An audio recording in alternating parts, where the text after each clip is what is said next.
Hi, welcome to our channel where we share the most intriguing stories. I bought a cursed plot of desert land for $19, expecting nothing but dust and silence. 9 months later, I was staring down lawsuits, forged maps, and a power-hungry HOA president hell-bent on stealing it. They thought I'd fold. Instead, I declared war, and I don't lose land. I never imagined that a $19 purchase at a dusty tax auction would set off a chain reaction involving developers, fake maps, and an HOA president with a power complex. But that's exactly how I ended up standing on 9 acres of scorched Arizona land, looking at what used to be a pile of termite food, and now was the cornerstone of a $6 million opportunity. When I bought the property, the room was nearly empty. The other bidders looked at the file like it was cursed. Structurally condemned, taxes unpaid for 22 years, a dead owner with no heirs, and a parcel listed as historically non-viable. Music to my ears. I dropped $19 on the counter and walked out with the deed, a bottle of water, and the full intention of proving everyone wrong. The house, if you could call it that, was a corpse of a building.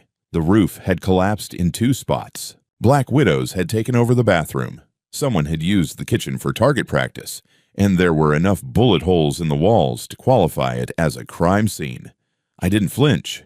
This was what I did. I spent years working for the county assessor's office in Montana, walking every kind of terrain you could think of. I've seen trailers fused to bedrock with cinder blocks and mountain cabins rigged with gravity-fed bathtubs. I knew how land breathed, and I knew this one wasn't dead. It was just buried under apathy and bad bookkeeping. The first thing I did was verify the legal chain of custody. I pulled the full parcel history, requested archived tax maps from the county vault, and contacted 2 retired land surveyors I knew from back in Montana to double-check the GPS overlays. I ran the legal description line by line. No liens, no easements, no HOA jurisdiction, no buried utilities. The water rights had technically expired back in the 90s, but a reinstatement form, 2 weeks of waiting, and a notarized affidavit later, and they were mine again.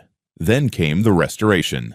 It took me 4 months just to clear the brush and haul off 22 tons of trash. I found half a car rusting in what used to be the living room. Coyotes had made a den in the master bedroom. I installed solar first. No sense doing electrical inside a house with no roof, but I needed power for tools. And grid access in that part of Pima County was a bureaucratic nightmare. Once the roof went on, I started framing and rebuilding room by room. Every day was progress. Every screw went in straight. Every layer of drywall reminded me why I'd walked away from bureaucratic desk hell and gone freelance. 6 months in, the property began to look like something out of a magazine. The land itself had incredible slope and drainage, perfect for natural irrigation and gray water systems. I dug a new well, installed a small reservoir tank, and applied for an environmental grant. To my surprise, the Arizona Desert Recovery Foundation not only approved it, they gave me a small stipend to support the revegetation effort. Native flora returned within weeks. Lizards, birds, and even the occasional roadrunner made their way back. I felt like I'd resurrected a ghost town into a private sanctuary. By the 9th month, people started noticing. My inbox got flooded with inquiries from developers, eco-architects, and a few slick-talking real estate agents who suddenly loved the rustic character of my restoration. I wasn't ready to sell. Not yet.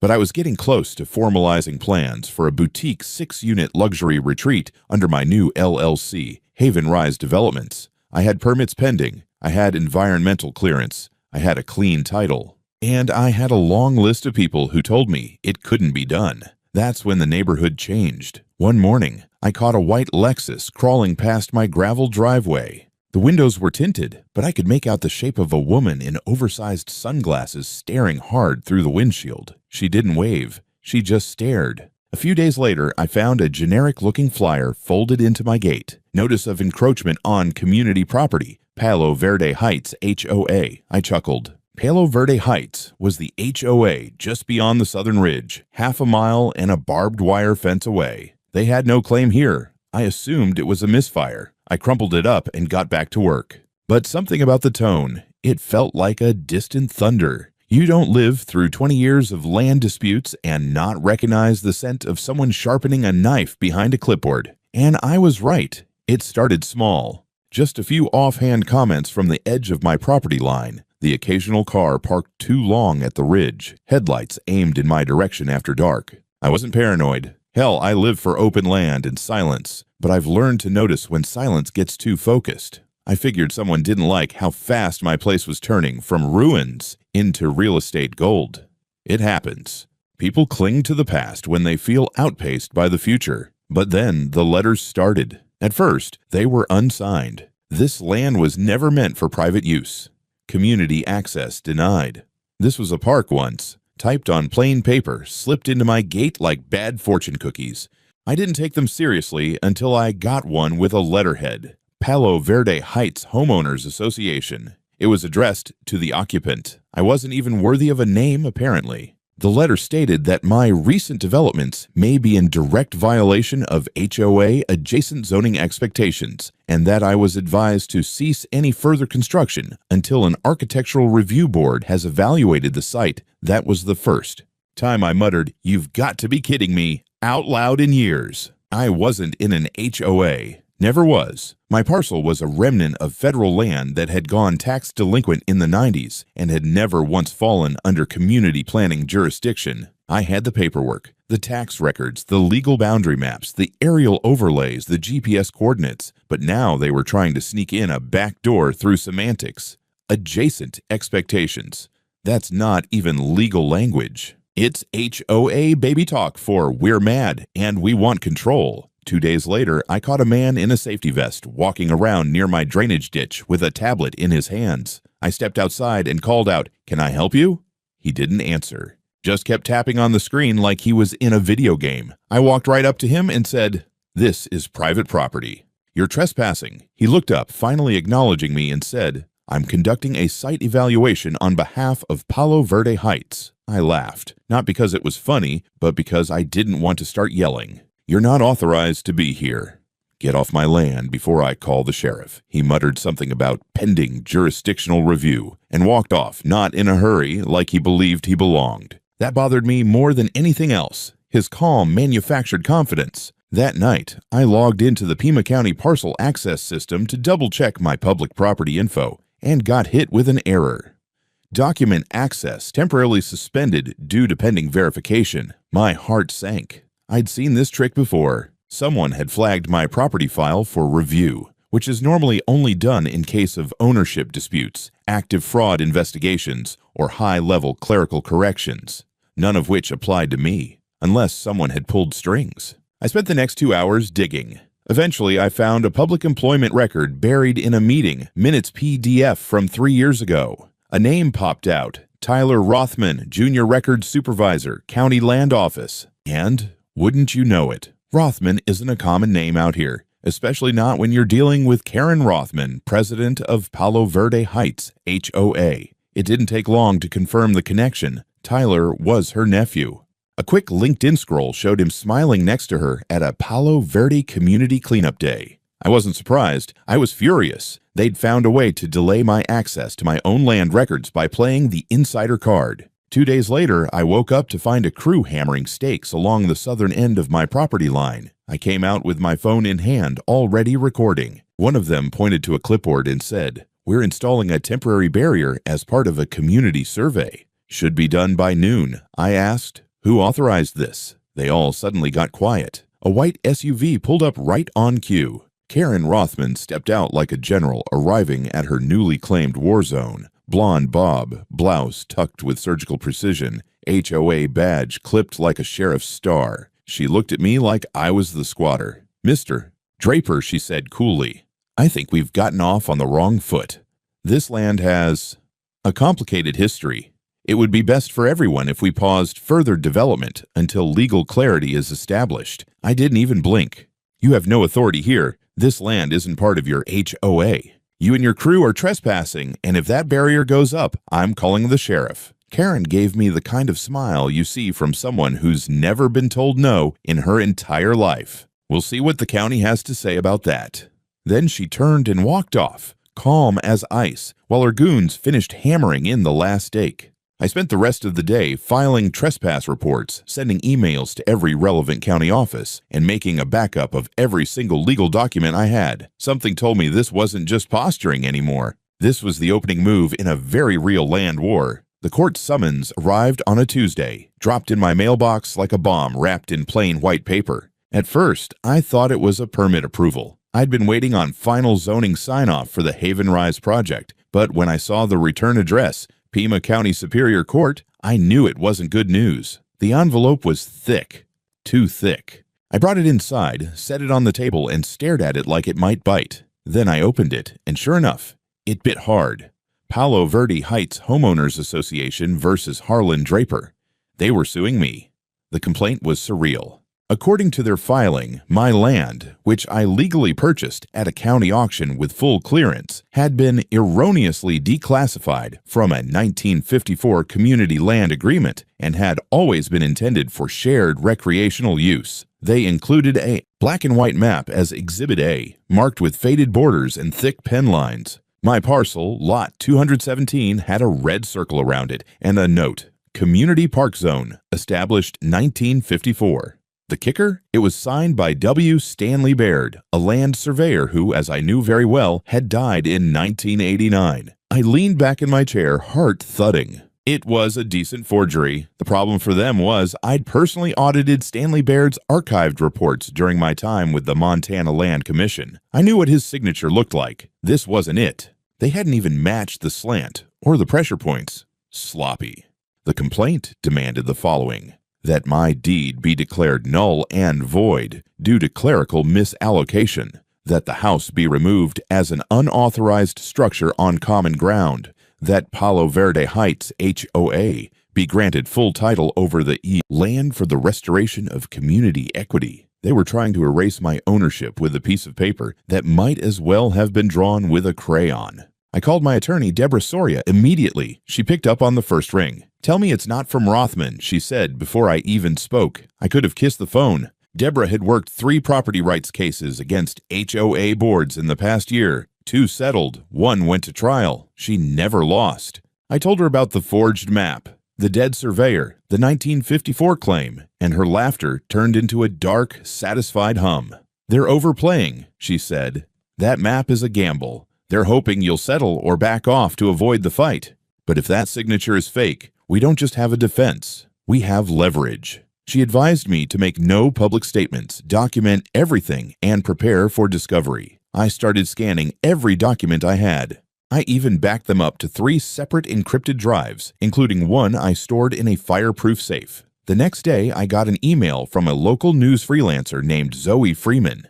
The subject line was, "Rumors about Palo Verde Park lawsuit, care to comment?" She detached a photo, an old HOA flyer being circulated in the neighborhood, claiming I had privatized community land and that I was suppressing neighborhood access to recreational space. They even photoshopped a swing set onto a grainy image of my backyard to make it look like I'd bulldozed a playground. I politely declined to comment but kept her contact. Something told me I'd need her later. By the weekend, the tone around the property changed. People started slowing down near my driveway. A woman actually rolled down her window to shout, "Shame on you," while I was loading lumber into my truck. I kept my cool. I didn't have time for HOA cultists. I had court to prepare for. That same weekend, I drove into town for supplies, and when I came back, there was a surveyor's tripod set up right in front of my porch. No one around. Just the tripod, standing there like a scarecrow with intent. On the ground beneath it was a laminated sheet, an assessment notice, stamped with the HOA logo. No legal backing, no county seal, just red ink and arrogance. I took photos, removed the tripod, stored it in my shed. They'd have to come ask for it back. Then Monday morning came, and with it, another surprise. I received an email from the County Land Records Portal informing me that an internal review of land boundaries related to parcel number 5202-17 was now underway, and that public documents would be temporarily restricted pending clarification. I immediately called the records office. After being transferred twice, I finally got someone with enough backbone to talk straight. He lowered his voice and told me, off the record, it was flagged for review by a junior supervisor, Tyler Rothman. He said there was a complaint regarding disputed HOA boundaries. I asked if that meant my land was at risk. The guy hesitated, then said, "Well, let's just say it's not a permanent hold." Yet I hung up and stared out the window.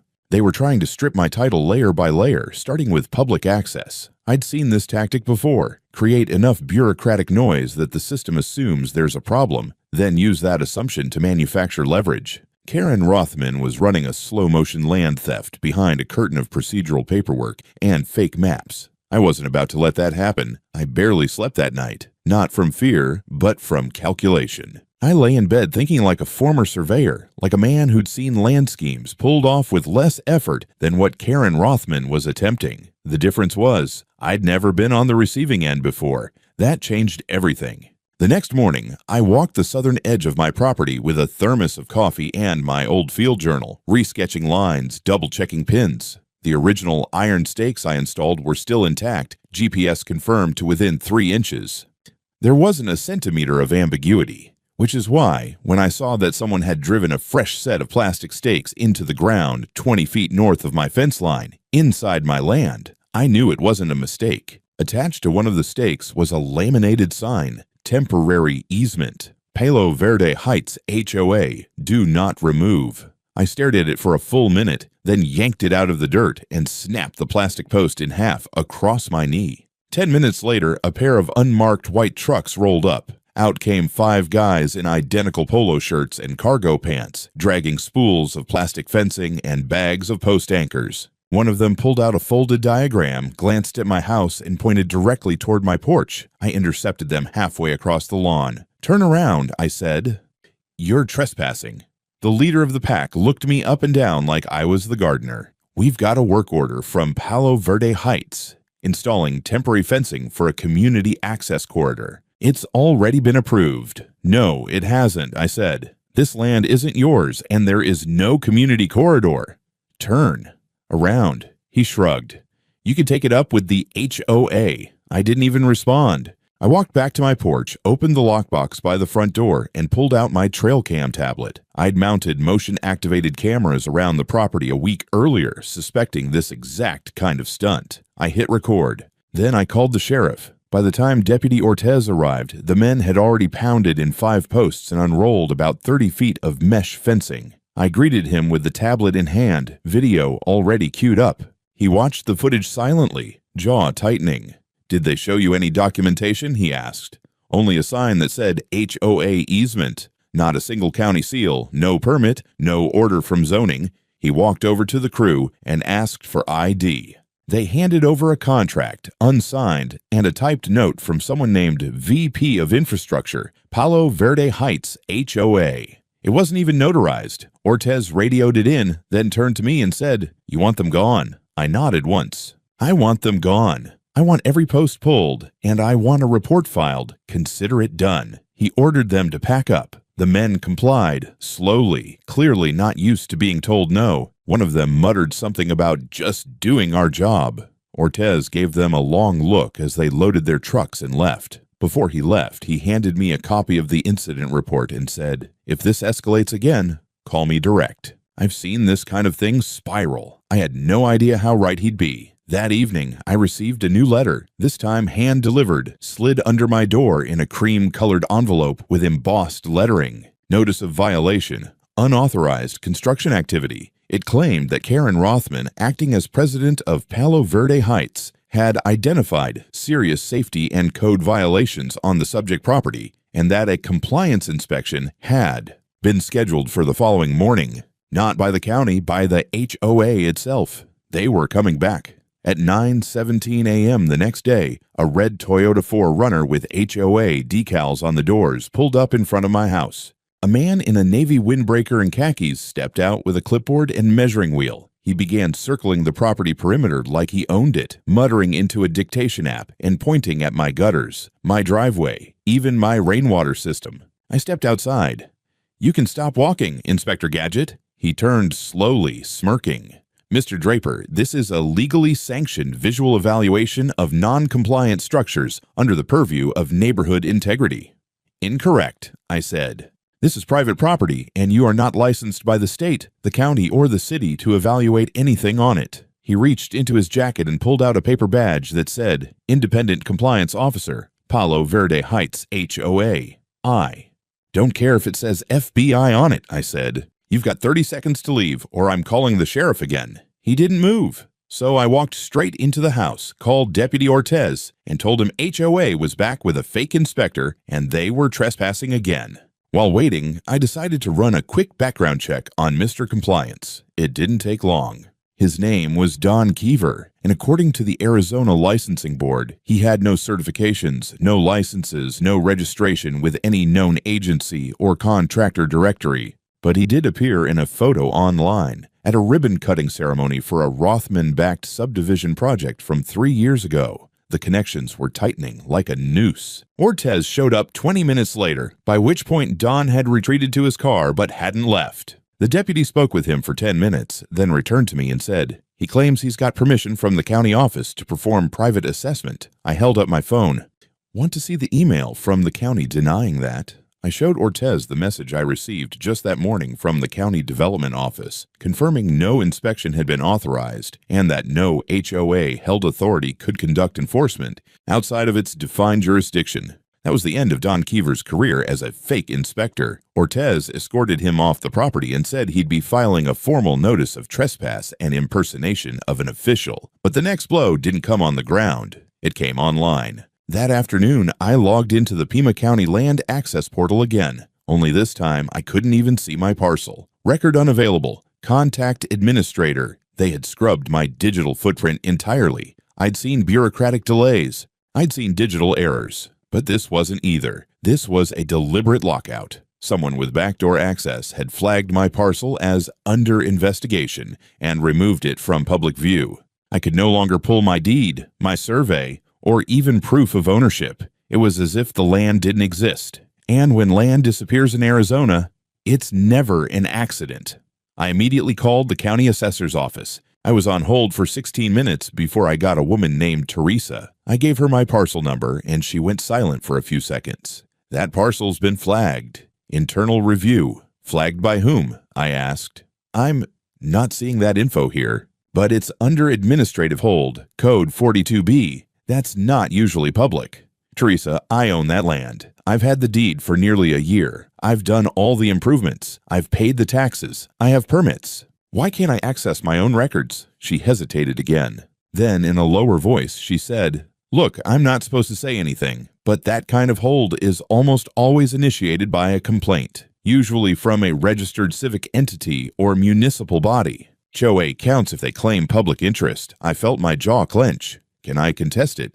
Technically, yes, but you'd have to file a motion with the Board of Property Oversight. Their next public session is in 3 weeks. 3 weeks. That's how long it would take to even ask someone to review the error, let alone fix it. Meanwhile, my records were gone and I was exposed. I didn't have 3 weeks, so I went old school. I drove straight to the records annex in downtown Tucson and requested physical copies of every filing, permit, deed, map, and correspondence tied to my name and that parcel. The clerk gave me a weird look, but 10 minutes later I had a stack of manila folders 4 inches thick. I paid for certified copies, made digital backups, and returned home with the paperwork in hand. I wasn't about to let Karen Rothman or anyone else ghost my land out of existence. That night, I finally got a text from someone I'd reached out to days earlier, Rick Harlan, a former zoning compliance officer who'd retired after blowing the whistle on a land swap scandal in Maricopa. We weren't close, but we'd crossed paths enough times that I knew I could trust him.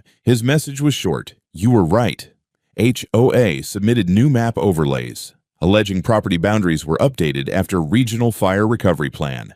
Big red flag, I called him immediately. He explained that Palo Verde Heights had submitted a new topographic overlay showing their development extending slightly beyond the southern ridge, conveniently into the section I now owned. They claimed it had been part of a post-wildfire boundary shift in 2003, one that had never been formally recorded, but which their historical maps allegedly proved. I almost laughed. Almost. There was no fire near this parcel in 2003. I said, the closest burn zone was 8 miles west. I know, Rick replied, but unless someone officially disputes it on record, the maps stand.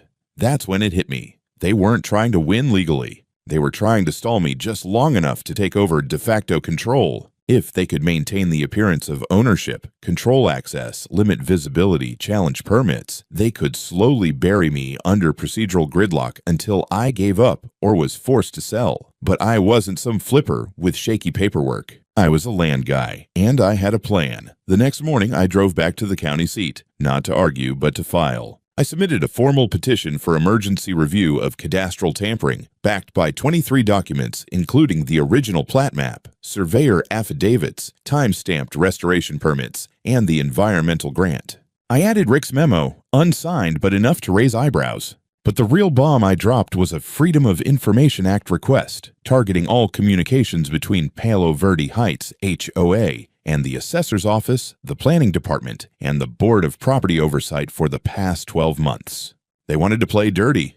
I'd bring a bulldozer. Back at home, I posted new warning signs, not flimsy plastic ones, but professionally made aluminum signs bolted to 6x6 cedar posts. I added a line of solar-powered perimeter lights, sync-to-motion sensors, and trail cams. If they came again, I'd have them recorded from 6 angles in 4K. But just to be sure, I placed a call to an old friend in Flagstaff. Travis Dorn, ex-Marine turned licensed armed security contractor. I didn't need muscle yet, but I wanted him on standby because things were turning fast from legal to physical. And the next move proved it. That night, just after 11, I caught headlights on the Southern Trail. A truck pulled up, idled with its lights off, and then slowly crept away after a few minutes. When I checked the cam footage the next morning, I saw 3 men get out and walk the fence line, measuring, talking. One of them pointed at my new signs. Another took pictures. They weren't kids. They were scouting.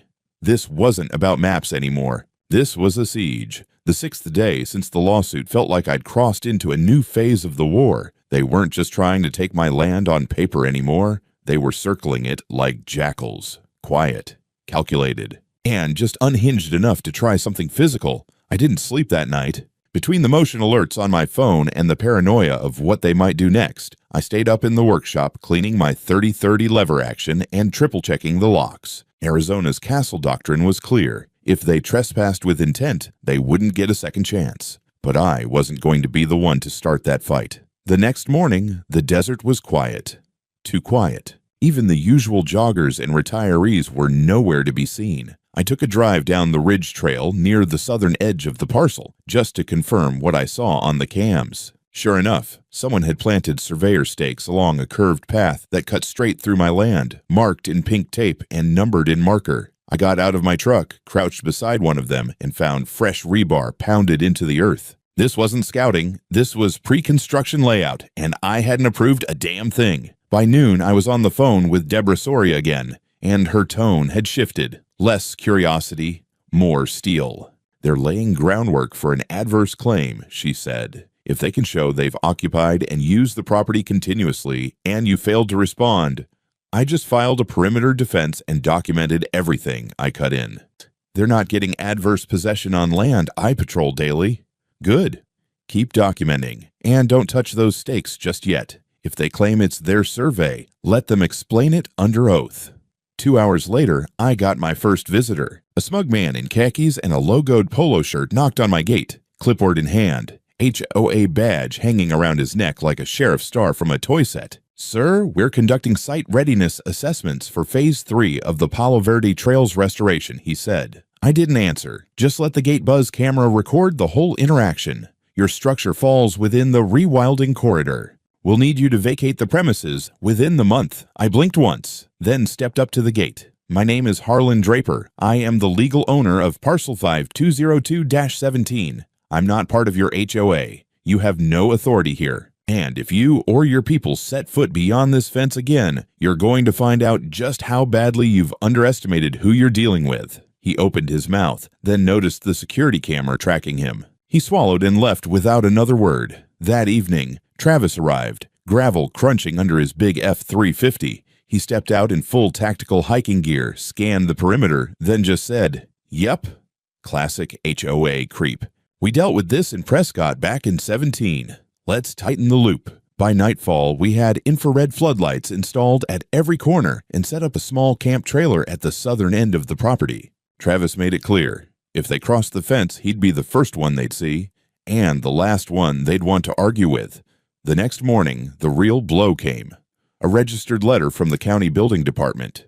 The contents? A notice of cease and desist. Apparently, the HOA had submitted an emergency petition to halt unauthorized development on protected community land, and some low-level compliance officer rubber-stamped it based on their historical map overlays. It was laughable, except it had teeth. Until I could reverse it, I was barred from making any further improvements. That meant no roof work, no fencing, no infrastructure, no water system extension. They were choking me with their fake documents, inch by inch. But they made one mistake. They attached a copy of the map they'd used. This one had different markings than the one in the original lawsuit. And the scale, wrong by 20%. They had submitted two separate contradictory maps to different agencies. They weren't even coordinating their lies. I scanned both documents, ran them through GIS comparison software, and printed a side-by-side overlay. Then I called Deborah. Her response was immediate. That's fraud.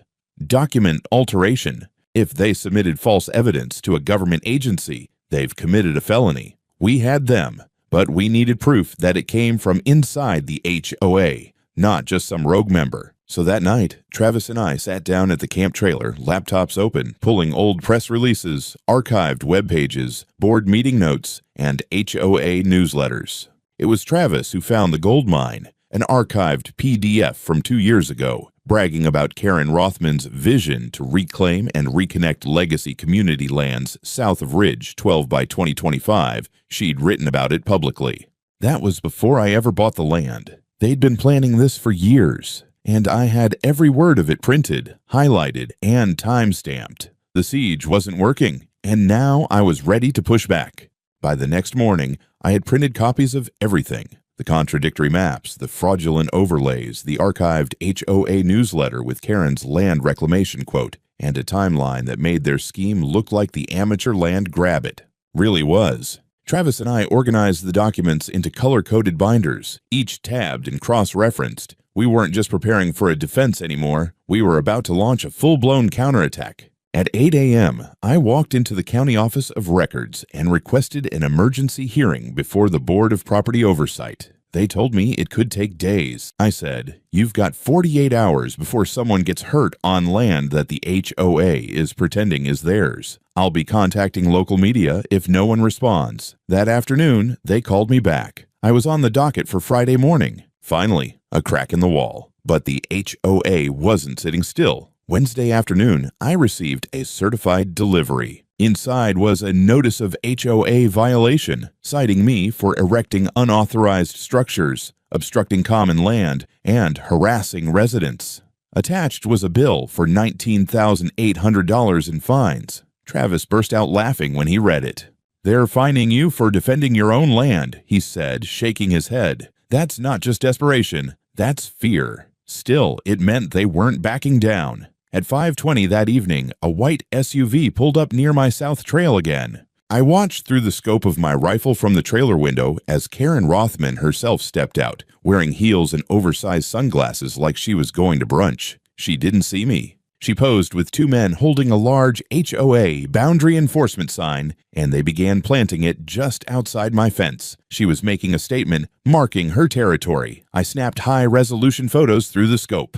Then I stepped outside and walked calmly toward the fence. Karen froze when she saw me. "You're trespassing," I called. "That sign comes down in 5 seconds, or I file criminal misrepresentation charges with the sheriff." She smirked. This is a peaceful notice, Mr. Draper. You're in violation of community standards. You can't build a shack in the middle of a protected ridge and call it ownership." I didn't answer. I just kept the camera rolling. Behind her, one of the men, probably an HOA lackey, got nervous and started backing toward the SUV. Karen hissed something at him, but he was already climbing in. Then I said it loud enough for the camera mic. "You are interfering with private property. You've submitted falsified maps to government agencies, and you've just crossed a legal line." I turned and walked away. 10 minutes later, they were gone.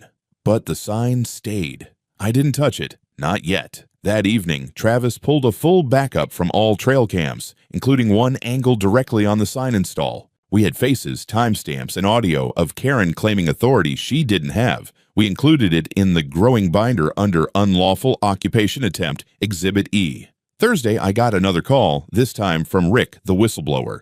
He had something, A colleague of his, now working part-time at the planning office, had found metadata inside the HOA's PDF overlays. Karen's IT guy had been lazy. The embedded GPS coordinates in the map files still pointed to their original unapproved drafts. Worse, the files had been uploaded using a non-government account labeled k.rothman-restoreproj. I had digital proof of tampering. Rick sent me the packet, and I printed it that night. It was the final nail. Friday morning, I entered the Board of Property Oversight hearing with 4 binders, 2 affidavits, GPS overlays, printed photos, a thumb drive, and a printed enlargement of Karen's old newsletter quote about reclaiming my land. The board consisted of 5 people, 3 of whom looked dead tired. But once I laid out the sequence, the legal deed, the land improvements, the false maps, the conflicting overlays, the rewilding lie, the fines, the fence, the sign, and finally the digital metadata,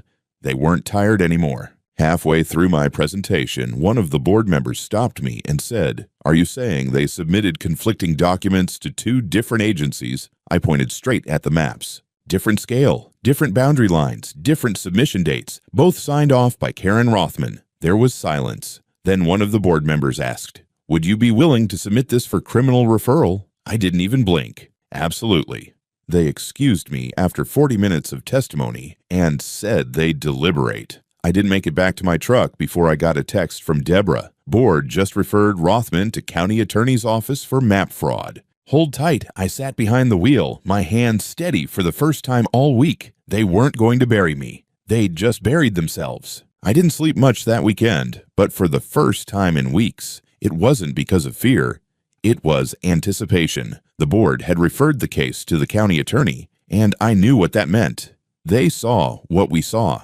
This wasn't some land use misunderstanding. It was calculated fraud. Monday morning came with a bang. Literally. Around 6:30 a.m., Travis and I were outside near the workshop checking wiring on the motion sensors when a county sheriff cruiser rolled up the trail. It was Deputy Lane, not someone from our usual local station. He stepped out with a warrant envelope in hand, eyes hard but focused. "I'm here to execute a search warrant for HOA offices at Ridgeview Commons," he said. "County Attorney's Office wants all records, servers, internal communications going back 3 years. You'll probably get a call soon." 2 hours later, I did. From Rick again, his voice buzzing with energy.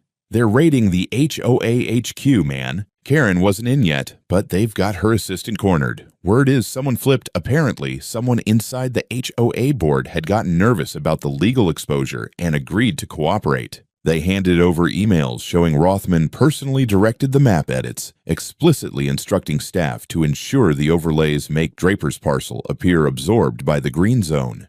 That wording alone, a prosecutor's dream.